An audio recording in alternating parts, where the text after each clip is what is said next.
నమస్తే welcome to Raj news special drive నేను Srikanth. America చాలా దూకుడుగా వెళ్తోంది. ఎట్టి పరిస్థితుల్లో ఇరాన్ను వదిలిపెట్టేదే లేదు అన్నటువంటి ఒక పంథాతో వెళ్తోంది. ఇరాన్కి ముందున్నది ఒకటే మార్గం, అయితే తల వంచాలి, హర్మూజ్ను వదిలేయాలి.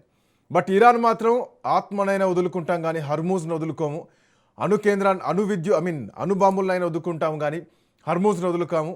హర్మూజ్ అంటే మాకు మా ప్రాణంతో సమానం, ఆత్మతో సమానం అని చెప్పేసి ఇరాన్ అంతే మొండిగా ఉంది. అమెరికా వరుసగా 4వ రోజు కూడా ఇరాన్పై వైమానిక దాడులు జరిపింది. వచ్చే వారం మొత్తం భూస్థాపితం చేస్తాం, ఇరాన్ను ధ్వంసం చేస్తామంటూ ఇప్పటికే ట్రంప్ హెచ్చరించారు. విద్యుత్ ప్లాంట్లతో పాటు బ్రిడ్జిలన్నిటిని కూడా పేల్చేస్తాం, ఇరాన్తో ఒకవేళ ఒప్పందం కుదరకపోతే ఇక ఏమీ మిగలదు అంటూ చాలా పెద్ద ఎత్తున హెచ్చరికలు జారీ చేశారు. సో రాత్రి చాలా పెద్ద అప్డేట్స్ అని చెప్పాలి. గత 24 గంటల్లో కీలకమైనటువంటి అప్డేట్స్ ఉన్నాయి. వాణిజ్య నౌకలపైన ఐఆర్జీసీ దాడులు చేసింది.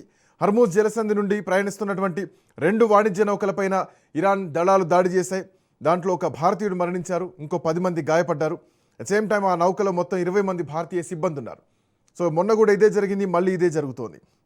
హర్మూజ్ జలసంధిలో నౌకలపైన జరిగినటువంటి దాడుల్ని భారత్ కూడా తీవ్రంగా రెస్పాండ్ అయింది. ఈ దాడులపైన నిరసనను కూడా తెలియజేయడానికి విదేశాంగ మంత్రిత్వ శాఖ న్యూఢిల్లీలో ఉన్నటువంటి ఇరాన్ రాయబార కార్యాలయం డెప్యూటీ చీఫ్ ఆఫ్ మిషన్ను కూడా కలవడం జరిగింది. సో ఇట్లా హర్మూజ్లో 20% పన్నును ఉపసంహరించుకున్నారు ట్రంప్.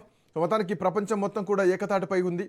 20% పన్ను వసూలు చేస్తాం, మేము సెక్యూరిటీ ఇస్తాం అన్నటువంటి దానిపైన ట్రంప్ ఆ మాటను, ఆ 20% ట్యాక్స్ ఏదైతే ఉందో దాన్ని ఉపసంహరించుకున్నారు.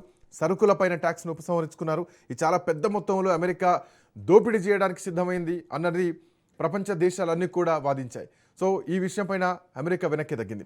ఇక చాలా కీలకమైనటువంటి పీకాక్స్ పర్వతాన్ని టార్గెట్ చేసుకున్నారు.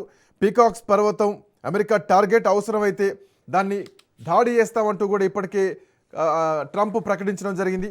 ఒకవేళ అదే గనక జరిగితే ఇక ఇరాన్కు భవిష్యత్తులో కూడా కోలుకోలేని దెబ్బని చెప్పాలి. బట్ పీకాక్ పర్వతం అంత ఈజీ ఏం కాదు, ఎక్కడ ఏముందో కూడా ఎవరికీ తెలియదు. అంతటి పీకాక్స్ పర్వతాన్ని బద్దలు కొట్టే అంతటువంటి శక్తి సామర్థ్యాలు అమెరికాకి ఉన్నాయా అన్నది మాత్రం చూడాల్సినటువంటి అవసరం ఉంది.